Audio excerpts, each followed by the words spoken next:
All right, guys, welcome to our Week 8 starts and sits video. We only have 2 buys this week to worry about. At least two what I thought were going to be powerhouse offenses, the Chiefs and the Chargers. The Chargers haven't been as explosive as the Chiefs have been this year, but definitely not as bad as last week for buys and players. But yeah, we got some injuries last week that are definitely going to shake some things up here. We got to go over that and just some interesting matchups overall. So let's get started with the Baltimore Ravens versus the Buccaneers. Thursday Night Football, guys. Last week, the Buccaneers sucked against the Panthers, which I was very shocked about. Did not expect to see such performances out of this Panthers offense, with DJ Moore having his best fantasy week for PPR last week, and then Deonta Foreman and Chuba coming in out of nowhere and having good performances after being behind Christian McCaffrey. So we'll see what this Tampa Bay defense has to offer against Baltimore. With Baltimore, if Mark Andrews is healthy, if he's on the field, I'm starting him, guys. He's one of the top tight ends in the league right now. With Kelsey out especially, he is number 1 this week, unless he's very hindered by his injury. And then the only other guy I'm starting on Baltimore and that I'm considering is Rashad Bateman, guys, but he's a very low-end flex option for me. I think we've seen that he has some big play potential, but it seems like he needs to be a little bit more involved in this offense. We saw last week that Bateman didn't have the greatest week, even with Mark Andrews only getting, very few receptions. So that's a little bit scary to me. If Mark Andrews is out, is Bateman really going to take over? So I guess monitor the situation, but I still think Bateman is a very low in flex there, guys. And then with the Tampa Bay Buccaneers here, we're starting Leonard Fournette and Mike and Chris Godwin. I think those are all good starts for you, no questions asked. For the sits, Baltimore, obviously I didn't mention Drake, Kenyon Drake, Gus Edwards, Devin Duvernay, or likely. I think, the running game there in Baltimore is not looking good. I know Drake and Gus Edwards kind of traded off weeks here as far as fantasy production, but they just don't have enough consistency for me to start them. Duvernay, similar deal here, as Bateman, except for Duvernay. I am not as high on him. And then Isaiah Likely, even if Mark Andrews is out, I just don't have enough confidence in him yet. So that's what I got for that game. All right, guys. So next game we got here is the Broncos take on the Jaguars. First up with the Broncos, we don't know for sure right now if Russell Wilson is going to be playing this week or not. So if he is though playing, I would flex Courtland Sutton for sure. That has been Russ's guy. He's been very solid with him, and the Jaguars secondary does not scare me one bit. Now, if Ripon does start over Russ, I think you can flex Jerry Jeudy. Jerry Jeudy actually had a very good week with Ripon. It seemed like Ripon did prefer Jeudy over Sutton. That might have been due to Sauce Gardner locking up Sutton, but keep that in mind. Keep track of those injuries with the Broncos. Now, for some starts here for the Jaguars, you're starting Travis Etienne, guys. He's taking over the running back 1 here. James Robinson, like we said, got traded to the New York Jets. So it's Etienne season, guys. I think he's a low on RB1 the rest of the way. You're starting with confidence. And then also Christian Kirk. He's still been very solid here and there. He's been having a few down weeks here and there, but he's still number 1 target in this offense. He's got possibly a tough matchup against Patrick Surtain, but I think they're going to move him around. He likes playing the slot more, so I'm still very confident in flexing Christian Kirk this week, no doubt about it. Some sits for this matchup, guys. Denver, I'm not starting either of their running backs. Mike Boone just went on the IR now, so it looks like it could be a committee between Melvin Gordon and Latavius Murray. I'm not confident starting either one of them. No way in hell I'm starting those guys. I don't know what the hell's going on with that, so just stay clear of that. Dulcich, I think, could be a solid buy fill-in if you have Travis Kelce out or if you have Gerald Everett out this week. But other than that, I like Dulcich. He's been having a few good weeks. But it also kind of depends on the quarterback situation, guys. Just monitor that all week. We don't know right now. We're filming this on Tuesday, so the injury report hasn't even come out yet. And then with Jacksonville, there's nobody else I'm interested in starting. Evan Ingram's been looking solid, but I still think there's better tight end options. I think Dulcich I actually would play over him. So should be an interesting game. Hopefully Russ plays. Maybe it will make the game more interesting. We don't really know. So we'll see how that one goes. Yeah, and then next there's the Panthers versus the Falcons here, guys.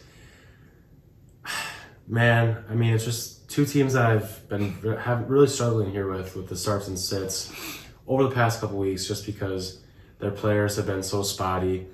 Carolina just had a very good week against the Buccaneers, maybe their best week for fantasy all around, especially considering the two running backs. Christian McCaffrey, you expect something, but out of these two guys, Foreman and Hubbard, I just didn't expect that. So with the Panthers and with, everything considered, Atlanta's defense, Carolina's every week this season they played, taking all that into account, and even a little bit of the Buccaneers game last week. The only guy I'm considerably starting is DJ Moore. I think he's a solid flex play this week, guys. I think he kind of showed that he can have still good, good performance with PJ Washington there at quarterback, especially against this Falcons defense.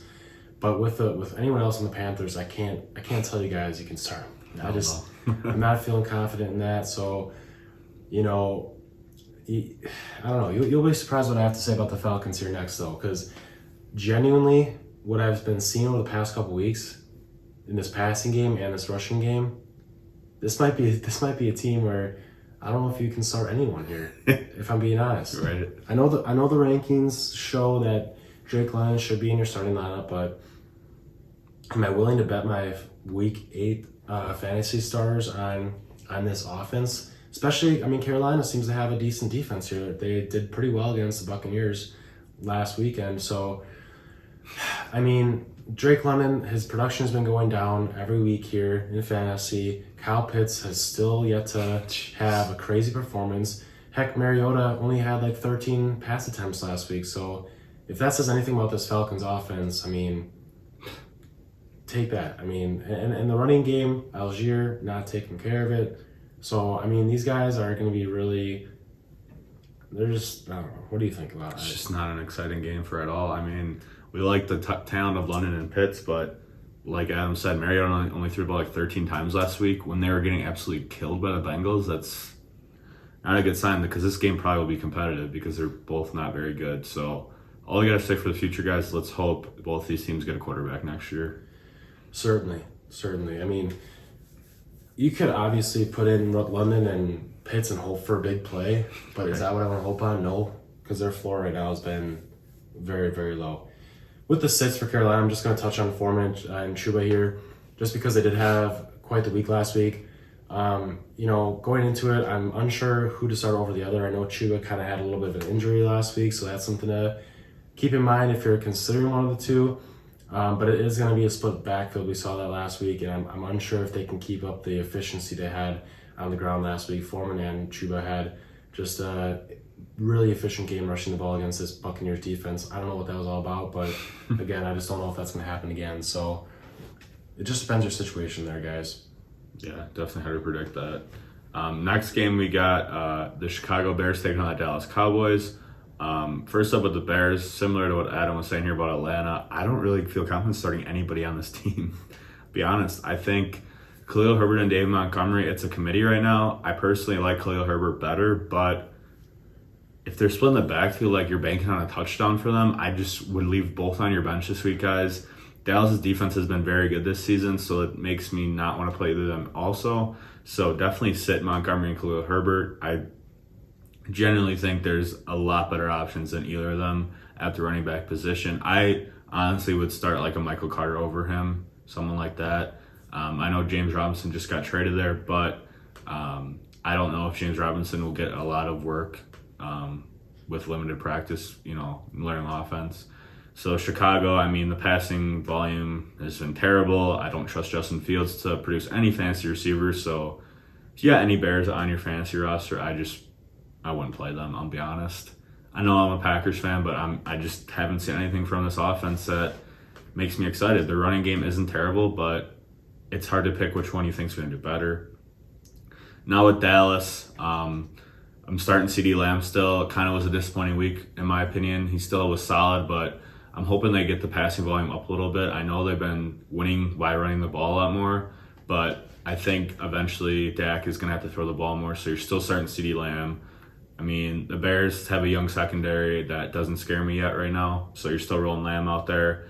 I would actually start Dalton Schultz too. Dak loves Dalton Schultz, safety blanket. So I think he's a solid tight end option in Dallas. And then the running back situation here, guys, it's similar to Chicago, but I think Zeke and Pollard are actually decently better than both of them, and Khalil Herbert and Montgomery.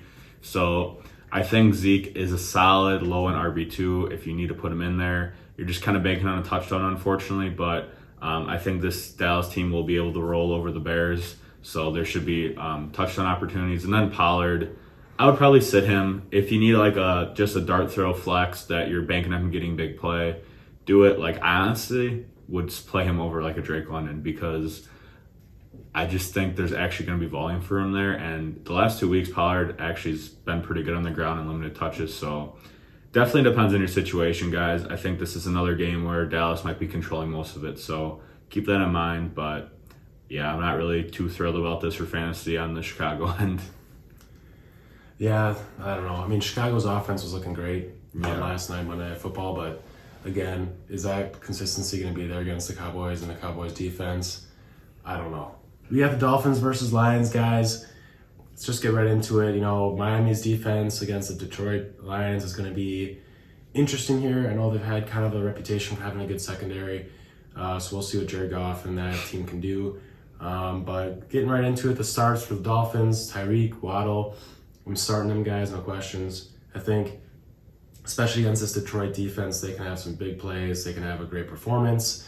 And I think Detroit's offense, even though they've been struggling a little bit, I think they can have, there's a potential for this game to be high scoring, guys. So that could be really good for Reek and Waddle, especially against this Detroit defense. And then a third guy I'm considering here, guys, he's kind of worked his way up the sheet for me. Raheem Mostert, guys, I think he is a decent low-end running back too against Detroit, considering this Detroit defense, especially if Miami gets ahead. It just depends on the situation. If you have some absolute studs at the running back position, Raheem might not be in there for you guys, but I could see Raheem even find your way into some flex plays here. I know there aren't many guys out on bias, so you might not be necessarily in that position, but I think he could have a big game against the Detroit Lions.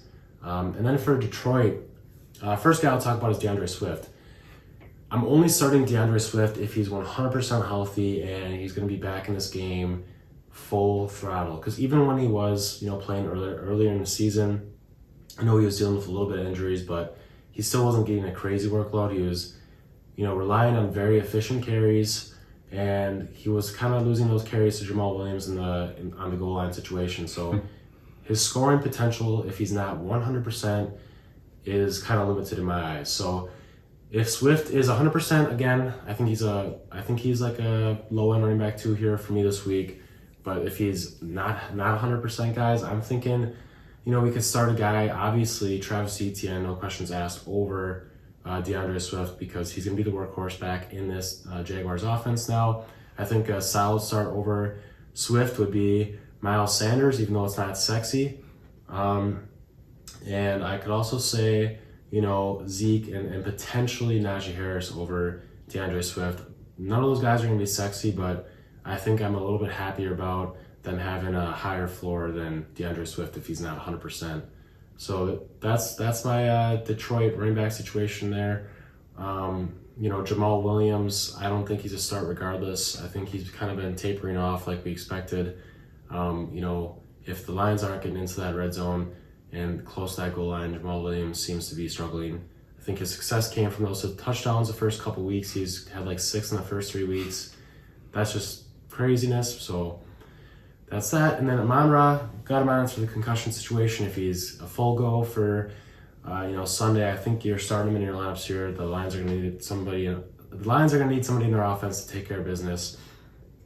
And then TJ, he's a start for me, and he's especially a start, no questions asked. If Amon-Ra's out, I think TJ Hawkinson's this number one target if Amon-Ra's out. So that's my starts for Detroit. Sitting Miami, I'm sitting Chase Edmonds and probably Gesicki. I don't know if you have any idea on Gesicki, what you think of him.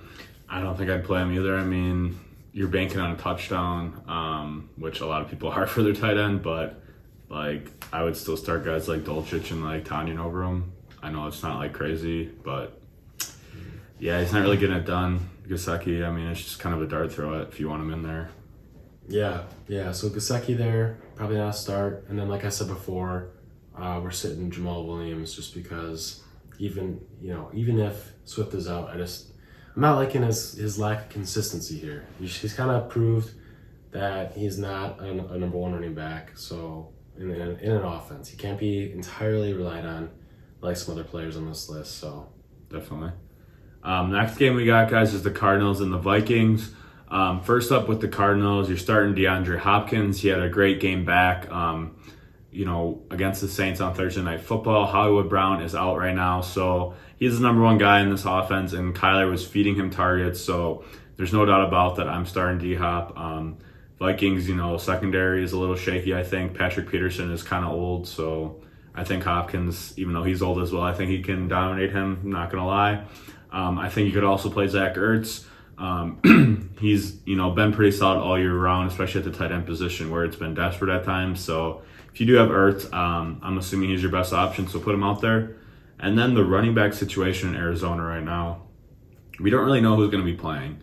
If James Conner does play, I don't blame you putting him as a low end RB2 and putting him in your lineups, but I'm actually kind of hoping he doesn't, because Benjamin actually looked pretty solid against the Saints, who actually have a very good run defense. They have very good linebackers and a solid D-line. So that gave me some confidence that Benjamin could be a solid high-end RB2 if he plays and Connor's out. So I think depending, obviously, if Connor's out, you could play I think. But if Connor's playing, I think you can play Connor, and then obviously you got to bench So monitor that situation all week, guys. And if you need more insight on options between those two, please leave comments. And then with Minnesota, you're starting Justin Jefferson. Come on. You got a week off. He's going to be ready to go against this Arizona secondary. Are you kidding me? And Dalvin Cook hasn't been as good this season, but he's still getting the volume, and he still could, steal some touchdowns if they get down there from some of their better players. So I think you still got to roll Dalvin Cook out there. Adam Thielen, I think he's a decent flex. I think there are better options like Christian Kirk. I would play over him in a heartbeat. I would play Thielen over a guy like Tony Pollard, though. So Thielen is not a bad flex at all. I think he's still like a wide receiver 3 this week against Arizona. And then I wouldn't start Irv Smith.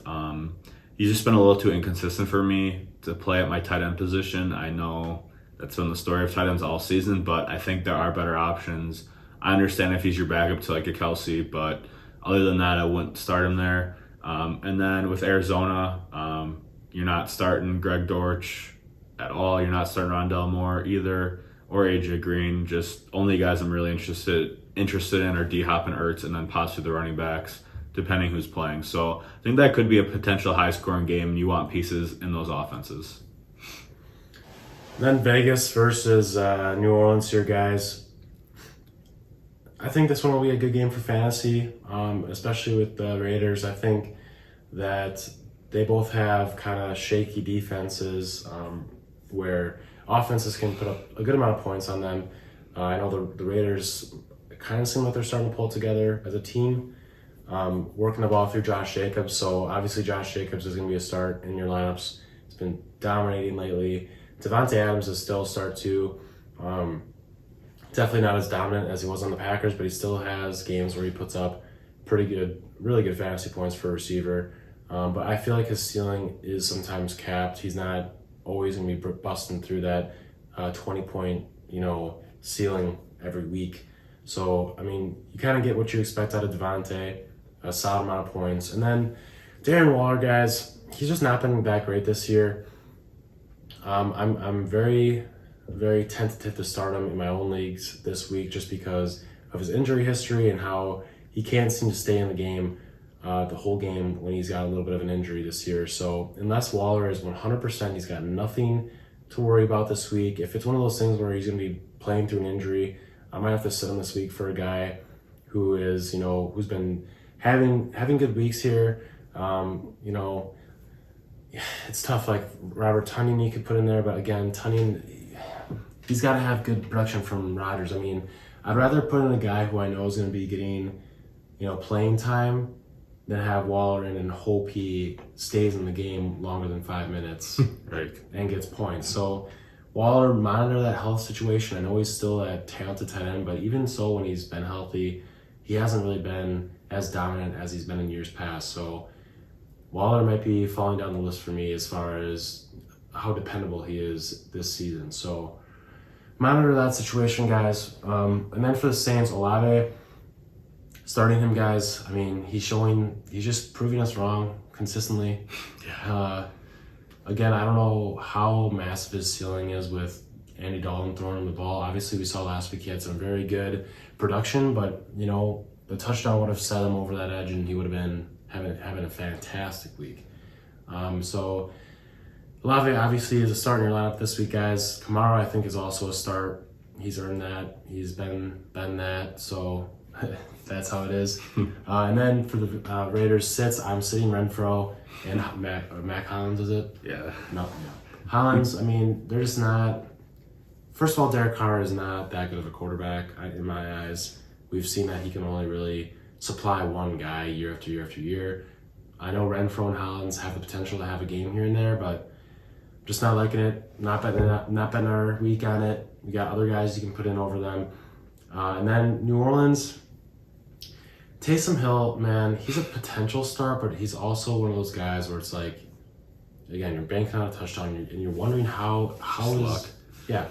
You're basically hoping that the game plan, game script is in your favor. So he's one of those guys where if you really got some trash tight ends and you're like, well, this guy's got the best potential to have a good game, do it. But if you got some guys who are more solid and they're consistently putting up like 8 to 12 points a week, I'd rather have that than banking on Taysom to have a big week. So that's what we got for the Raiders versus Saints.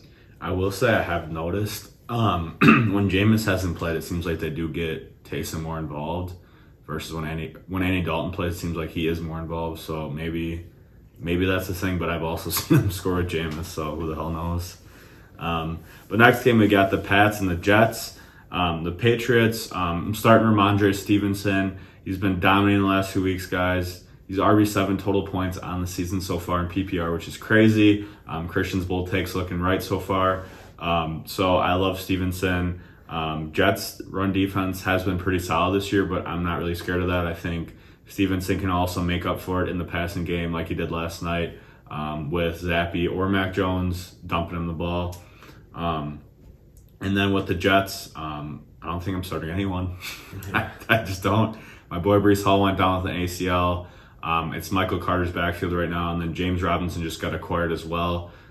I think for this week, I want to see how it plays out between these two running backs. I think it is going to be a committee, but who the hell knows? Maybe James Robinson just takes it right away because I don't think Carter's very good. I don't think Robinson's that good either, but I actually do think he's a little more talented than Carter. We've actually seen Robinson have a full season work where he was a pretty solid running back to have on your team to start. So stay with us with that, guys. I really think you should just wait it out a week and look elsewhere at running back if you have Carter or Robinson. Now, with sits, with the Patriots, I don't think I want to start Jacoby Myers. I said last week he was a solid flex play, and that was only because there's all those teams that had great receivers on bye. So all those guys are back now, so I don't think I'd put Myers in there.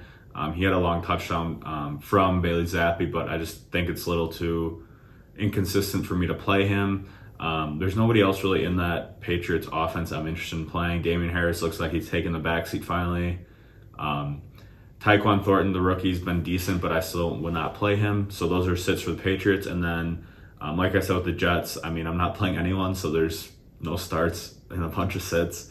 I think Corey Davis could be a desperate flex if you really need somebody because of an injury or anything. But again, Zach Wilson hasn't been throwing the ball very much at all, so it's kind of hard to rely on it. It sucks for us, as fantasy managers. The Jets are actually winning games by how they're playing, but it's not accumulating fantasy points for us.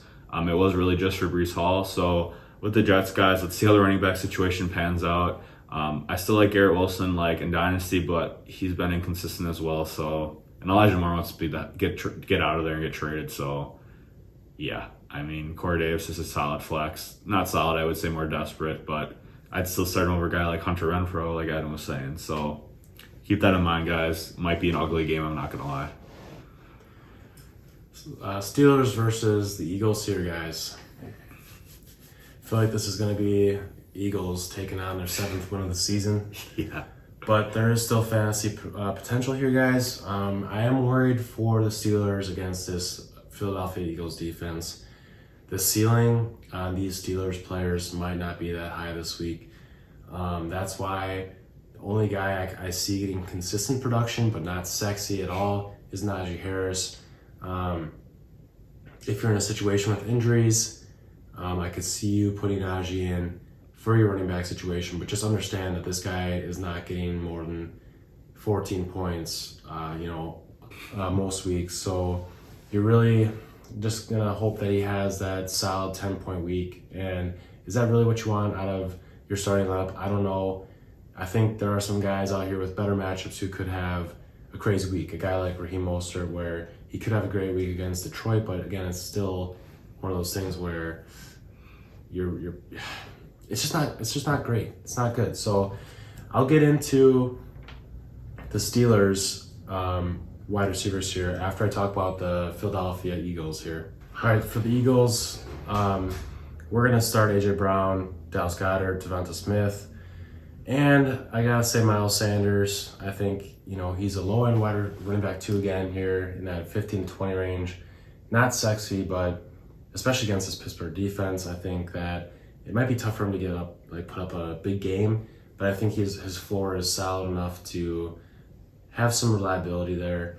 Obviously, you guys probably drafted Sanders later on in the draft, so there's a good chance you guys have 2 solid running backs that Sanders would not fit in over. So just understand that with Sanders here, don't expect him to have a huge game. So if you got other players, a guy like Dalvin Cook or, Josh Jacobs, all those guys who have the potential to have huge games, and, especially Jacobs, who's been putting up good numbers, you're not going to be putting Sanders in over guys like that. Those top 10 running backs right now, you just can't put them in over them. So that's what we got for the starts for the Eagles there. And then I just want to talk about, the Pittsburgh Steelers wide receivers right now against the Philadelphia defense. I think I like what I'm seeing out of Kenny Pickett over Trubisky, especially for George Pickens. I think Pickett has more trust in Pickens than the other receivers, it seems like to me. They have more of a connection. And I think, Pickett kind of realizes the overall talent that Pickens has. Funny that their names sound so familiar or similar, but Deontay Johnson, if he's the wide receiver 1 in this so-called wide receiver 1 in the Steelers offense, he's going to be matched up against Darius Slay most of the time, so I'm not liking that. That's what I'm saying. If you guys might have a matchup with a guy, if you might have a wide receiver that has a more favorable matchup than Deontay Johnson, I could honestly see you guys sitting Deontay Johnson this week. But I will say this, I could see someone starting Pickens this week, being that he's going to be wide receiver 2, and Pickett looking at him for offensive production. So, but again, Pickens, I'm thinking he's kind of like a high risk, high reward type player for me this week. So he's like a very low end flex play where you could put him in at flex 4 or 3 maybe. That's very, very risky, but I could see it working in your favor because Pittsburgh's going to have some sort of offense production against the Eagles. And I'm not liking Deontay against Slay this week at all. Yeah, and they might be getting killed, so maybe they will have to. Maybe he'll get some garbage points for you when they take their starters out or something. Exactly. Next game, guys, and not a lot to talk about again. It's the Titans-Texans. There's really only 2 players I'm starting, so I'm not going to waste your time. I'll be honest with you. Titans starting King Henry. He's their offense. He's their entire team. Tannehill got banged up. The receiving is nowhere to be found right now. Robert Woods, I thought was maybe a decent flex, but he's not at all. I would not play him at all. I would actually put Pickens in over him, take a shot on him. Traylon Burks isn't back. Until Burks is back, I'm not interested in playing any of these receivers. So that's it with the Titans. And then the Texans, you can start Dameon Pierce, guys. He's a beast. He's coming to be a top 10 running back, I think, when it's all said and done on the season. I think he's right outside of top 10 right now, but he also had a bye. So Dameon Pierce is a beast. Titans run defense is decent, but I still think, again, Pierce is their entire offense right now. Brandon Cooks has been a little bit better than Robert Woods, but very similar to me, just older guys that are decent players, but not the production I want to put in my lineup, especially a week 8, guys. It's getting it's getting to that point where we got to start pushing for the playoffs if we want it, and I don't want to put a guy like that in my lineup where it's just too risky. Not to mention subpar quarterbacks, so Exactly. they just can't get the job done for these receivers, unfortunately. You got to take some more chances on guys like Pickens and some guys that have big playability and better offenses. I know Pittsburgh's offense hasn't looked great, but it's actually been producing more fantasy points because at least Pickett's been throwing the ball down the field a lot more. Yeah, and I guess just to kind of go back to what I was saying about Miles Sanders even. Miles Sanders is someone I feel more comfortable starting in my flex than like Robert Woods or Brandon Cooks. I know Robert Woods or Brandon Cooks could have a game where they score like 17 or 18 fantasy points, but so could Miles Sanders, and he's got a higher floor for it. So. Oh yeah, definitely. Yeah, I mean, that's it for that game, guys. There's nobody else I'm touching really besides those 2 running backs that have been very good this year. Mm-hmm. Then we got Commanders versus Colts. Again, I don't know. Like, God, I don't where are watching this one closely. What are these matchups this week? What's It's weird. I mean, Commanders beat the Packers last week. Heineke just came back and showed us again that he's got that connection with Terry McLaurin. I just don't know how Wentz comes in and he's, blah, blah, blah with Curtis Samuel and Jahan Dotson when Terry McLaurin's obviously their best receiver, 92 overall in Madden with a big contract here. Now, it's just... This week, I'm liking Terry McLaurin, so I'm starting Terry McLaurin. Heineke's got that connection with him. Terry was a dog against the Packers. It was cool, but also sucked to see as a Packer fan. So, again, starting him. Curtis Samuel, I think he is a very low-end flex play here, guys. I think he can get that, 5 to 6 receptions and maybe 50 yards, getting you 10 to 11 points, which isn't sexy, but it's also not terrible. So, he's one of those guys where I think you could play him over... Brandon Cooks or Robert Woods, just because he's had a little bit more consistency over this year as a middle range and sometimes a high potential for high reception type games. So that's my starts for the Commanders. And then for the Colts, we got to start JT, no questions asked. He's still one of the top talents in this league. I think they just need to get the ball rolling. Matt Ryan's taking a seat on the bench this week, which is crazy to me. What the hell? But this shouldn't necessarily affect JT, especially against Commanders. I know the Commanders have a pretty nice, defensive line, so that's something to watch for, guys. But JT's going to have production here if the Colts want a flying chance, and and then Pittman, I think you could possibly start him. I think you should start him, I should say, but I would not expect a crazy performance out of him. Understand that he might not be as much of a boom player this week. So I think Pittman still deserves a spot in the starting lineup. Just understand that, what I just said there. So sits for the Commanders. I gotta say sit Gibson. Very inconsistent there. And I think the fact that Robinson has been getting more workload in this offense kind of shows that Gibson's taking the back seat, and you just can't rely on him to have a touchdown every week and high efficient plays. Brian Robinson, I'm liking him. He's put up consistent 10 to 11 the last 2 weeks now, but am I going to bank on him having a crazy week against the Colts? I don't think I can. I think we were mentioning some other guys like Miles Sanders, Zeke, Travis Etienne, that I think have a bigger play potential than Robinson here. So Colts receivers, Alec Pierce is probably the only notable guy you can even talk about besides Pittman. I mean, I know Paris Campbell had a big week, but what the hell? I just can't. Again, he's one of those guys you don't see that happening every week. Alec Pierce, I've been liking his consistent production, but I have to put him on the bench this week just because I don't know what it's going to be like with Ellinger there at quarterback. So that's what we got for that game. I just still can't believe the Colts are just he's our starter the rest of the year. I know. The rest of the year. That's what they said. I didn't look into that deeply. Wow.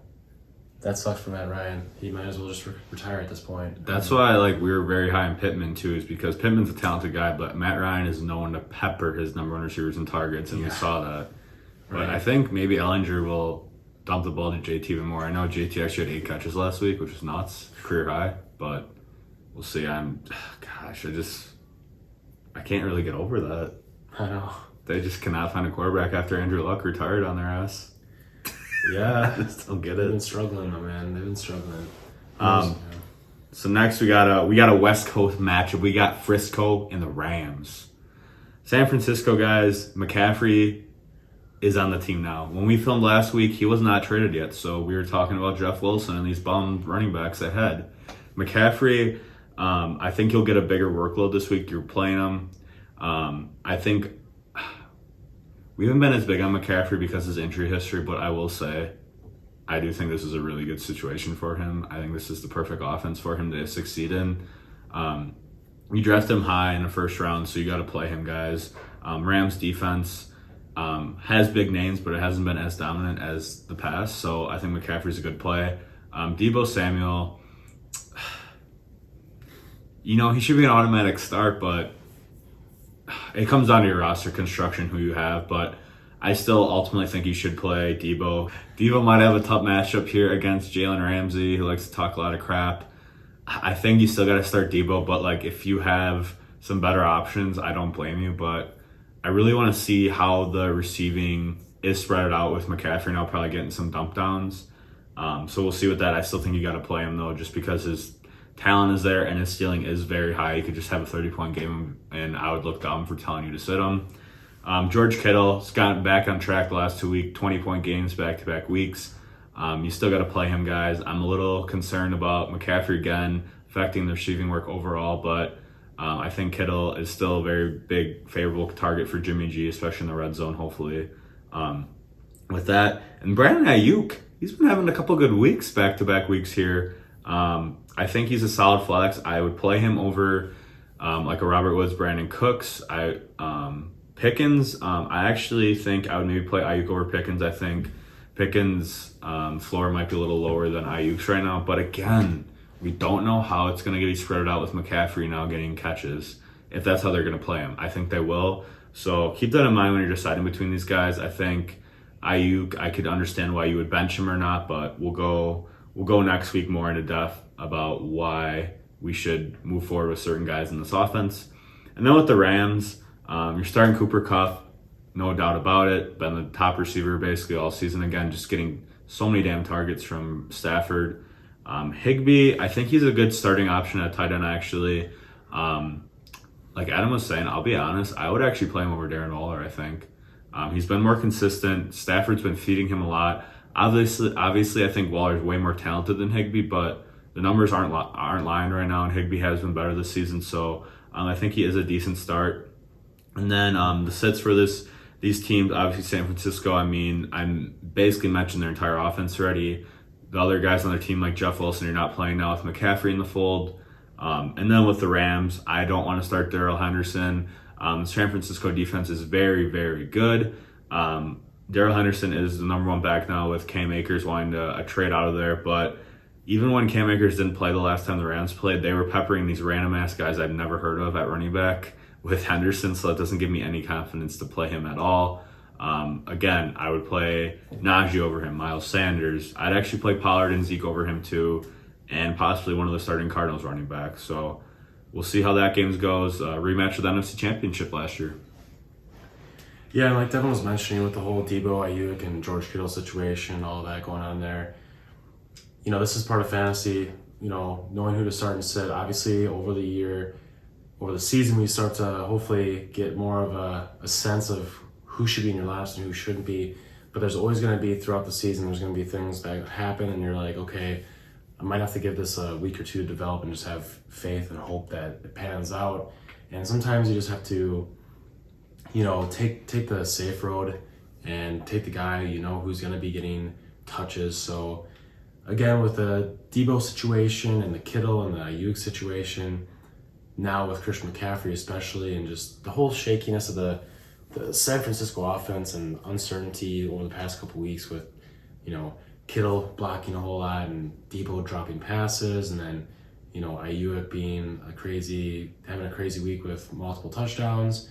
We just have to get a little bit more, see a little bit more to get a gauge of what's going on in this offense. And honestly, these next 2 weeks, we might just be seeing that the ball's gonna be spreading. It's just gonna be one guy's gonna have a big week, and then the next guy's gonna have the next big week. So that might be a little bit scary for fantasy. So we'll keep an eye on that for you guys going forward. So Next, we got the Giants versus the Seahawks. Giants and Seahawks have shocked me this season. I don't know how the Giants are 6-1. Seattle, I don't know how their offense has been this crazy, putting up these big scoring weeks. I would have thought maybe the Packers would be scoring more offensive points than the Seahawks, but I guess I was wrong. But again, as I've been saying every week here with the Giants, Saquon's only start in this offense. These wide receivers are not, dominant enough to really be head and shoulders above someone else. I mean, Wan'Dale Robinson has been having consistent weeks the last 2 weeks. Darius Slayton, he's been having, a week here and there where it's been 10 to 14 points. Nothing sexy. But Darius Slayton has also had weeks where it's been trash. So these guys, I know you got better guys to start than these guys. We're not going to talk about them any longer. And then the Seahawks, blessing that we heard, DK Metcalf only had a little issue in his patellar tendon there. Patella tendon, whatever. I'll cut it out. We've seen DK got lucky. His knee's all right, for the most part. He's week to week. If he plays this week, guys, I think he can get his way back in your starting lineup. I don't know if he's going to play this week. They might take it easy with him, considering he's probably one of their best young pieces in their offense going forward. But with this offense, even if DK is playing, I think I could still start Lockett. Lockett, especially if DK's out, is going to be in my lineup. And Ken Walker, he's worked his way into your lineups, guys. The last 3 weeks he's been improving.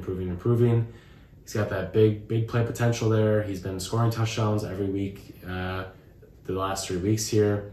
I could see him being a solid flex play over, some of your receivers that you might be having iffy matchups. A guy like Ayuk, I would start Kenneth Walker over. A guy like Deontay Johnson, I'd start Kenneth Walker over. Just to name a couple. Drake London, I'd start Kenneth Walker over him. Jacoby Myers, I could see starting him over him. So just, I think, especially with potentially DK being out or limited, they're going to have to find other guys in their offense to produce with. And then everyone else in the Seahawks offense, I got to sit. So, yeah, it should be an interesting game. Some overperforming teams, I think. We'll see if that eventually slows down or not. It's not slowing down right now, though. To close out Sunday night with the Sunday night game, we got the Packers and Bills, guys. First up with the Packers, I still think you can start Aaron Jones. I know this is a very tough defense to go against, but I think the Packers maybe are finally realizing that they need to use Aaron Jones because he is their best offensive player. It's not even close. He didn't get a lot of production on the ground against Washington, but he saved the day with 2 touchdowns. I think the Packers are going to need to involve him more. And regardless if they're in this game or not, I think Jones will have plenty of opportunities to score 20-plus points. So I still like Aaron Jones this week to play. Alan Lazard, if he's fully healthy, I know he was banged up a lot during the game. I think he's still a decent flex. Again, Bills' defense is very scary, but Rodgers is going to have to throw someone, and I know I'm a little biased here as a Packers fan, but I think they could maybe make it a game. I have no idea. I think the Bills are way better than the Packers, but I think Lazard is going to have to be a flex play still. But, I would still start guys like Ken Walker over him. Ayuk, I think you could go either way. I think I would still start Lazard over Cooks and Woods. I really would, because I think there's a greater chance Lazard just gets a touchdown than Cooks or Woods have a big game personally. So that's it for the starters for the Packers. Now with the Bills, you're obviously starting Stephon Diggs. He's been one of the top receivers in fantasy this year in this explosive offense. I know Jair's a great corner and everything, but we saw Terry McLaurin, who's not as good as Stephon Diggs, pretty dominate him this past week. So Diggs, I'm not even scared about at all playing. Gabe Davis, I think, is a very good flex. Packers defense has been decent this year, but they still have been prone to give up those big plays randomly. And I think Gabe Davis is exactly what he does. So I think he's a very good flex, guys. He's got, not the highest floor, but such a high ceiling. And that's what you want in a flex player on your team. And now with sits with the Packers, not starting A.J. Dillon.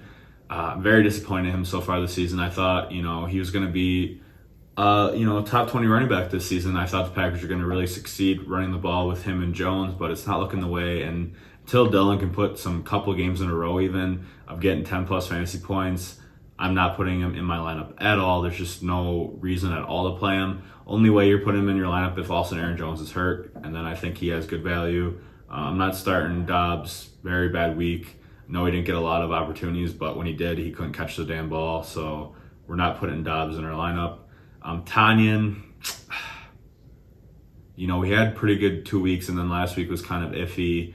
But he has been playing a lot, so it depends what your tight end situation is. I would still start a handful of guys over him. Like, obviously, you're starting Andrews and Kittle over him. I think you can start Higbee over him. I would start him over guys like Irv Smith.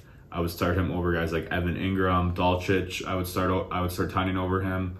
I think besides that, though, I think all those other top guys I would play over him. I think Waller, I would play Tanyan over Waller, though. Still, I think it's just more solid.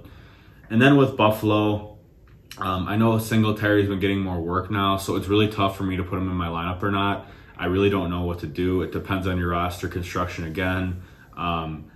There's a lot of good running backs that you got to play over him. I don't think he's a terrible play, but there's just guys like Ken Walker, Stevenson, ETN, Zeke that I would play over him. I think I would play Singletary over to Pollard, though, just because I think Singletary will get more volume, especially if they're leading big. And then the only other guy really in this offense is Dawson Knox, who hasn't been healthy a lot this season. I think I would just leave him on your bench until we see some production, week to week with him. I think there's a handful of better tight end options right now. So should be an interesting game maybe Sunday night. Maybe it's a blowout like most people think. Bills are favored by 10.5 already, so we'll see what happens.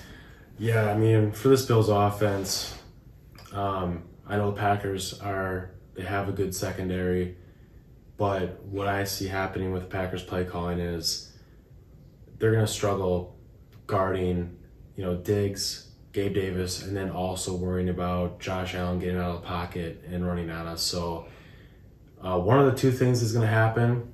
Either Josh Allen is going to be running all over us, or there's going to be big plays downfield. So, it's going to be pick or choose your poison, I think, with the Packers, and how we're going to stop that, I don't know.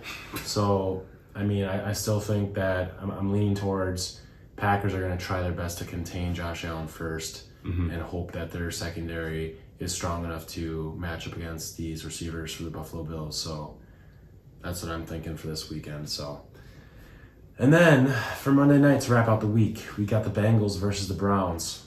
Bengals coming off a fantastic week offensively, finally seeing Joe Burrow just absolutely dominate, which is great for fantasy. Great for Christian. He's got Jamar Chase. He's been patiently waiting for Chase to start dominating this season. I know he's had a couple weeks here and there, but this week, Jamar Chase, I know he suffered a little bit of a leg injury last week, but he came back in the game. So we're looking good for this week. We're starting Jamar Chase, T. Higgins, and mixing the big three there. Tyler Boyd, I know he had a crazy week there, guys, but it's just a really situational start here, guys. If you have really deep leagues, he's a good start, but it just depends what your situation is. Again, we've talked about these guys time and time again with, Robert Woods, Cooks, all those guys. I think you could put Boyd in over those guys, obviously, with this high-powered Bengals offense. For the Browns, man, I'm only talking two guys, Amari Cooper and Nick Chubb. They are the most consistent performers in this offense. I know Njoku is doing good, but he has a high ankle sprain, so we'll be sitting him this week. And then Kareem Hunt, it's tough with him because he has good weeks and then he has bad weeks. So I think Cleveland is going to be playing from behind here. That could mean that Hunt is out on the field more for passing downs. So I could see maybe him having a good week here because of his third down and passing down play style. But again, it's like one of those things where, I'm going to flip a coin and hope it lands on heads and he has a great week. So, that's just what I'm thinking there. I don't know if you have any thoughts as far as that's concerned. I mean, I think Hunt's more just a desperate flex. I mean, hasn't really had a floor. Yeah, desperate flex, that's a good one. Yeah, so I I would look elsewhere, guys. I mean, I like Hunt's talent, but again, I just wouldn't play him. I honestly just don't play him. If we're wrong, we're wrong. I just think there's better upside players all across the board. But again, I know he might be struggling, but do not drop him. You're crazy if you drop him because, again, I'm a Nick Chubb owner, but, an injury that could happen could make him a RB1, honestly, low-end RB1. And he is a good pass catcher, so he could have a solid game, but I just think there's better options that have higher ceilings across the board. Yep. I mean, in this game, even like Tyler Boyd, Right. I'd feel more comfortable. Even though he's a third receiver in this offense, I feel more comfortable he has a big game with Joe Burrow performing the way he has been. So What about like George Pickens? Did you throw him out there? I'd honestly put George Pickens over Kareem Hunt just because I feel like George Pickens, if I were to put money on it, I would think that George Pickens has more potential to have a big game than Kareem Hunt this week. So Yeah, I agree. That's it here, guys. Week 8. I can't believe it's week 8 already. Starts and sits at Cover 3 Media here, guys. Please, if you enjoyed this video, give us a like, give us a little subscribe on the channel. We're on TikTok and Instagram, posting daily at Cover 3 Media for us two and our boy Christian. Again, always leave us questions, start sits, trade options. We're here to help you guys. And stay with us, guys. We're winning championships. And even with some injuries, we're going to pull through and hold that trophy at the end of the year. dang right, guys. And if you stayed through this whole video, we really appreciate it. I just want to say there's going to be some really good content coming out here. It's going to be, picking up here a little bit with the trade deadline coming up for 1, the NFL, 2 for your fantasy football leagues. We're going to be putting out some videos for that. And then those dynasty leagues out there, you guys, I know some of you guys might be watching. We're going to start putting out content. Devin just posted his video for, his 2023 Superflex PPR mock draft. We're going to start coming out with updates for that and maybe doing some player profiles later on in the season when, some guys might be knocked out of the fantasy playoffs. Unfortunately, you guys have some fantasy content to keep your eye on for next season. So stick with it, guys. Cover 3 Media got you covered.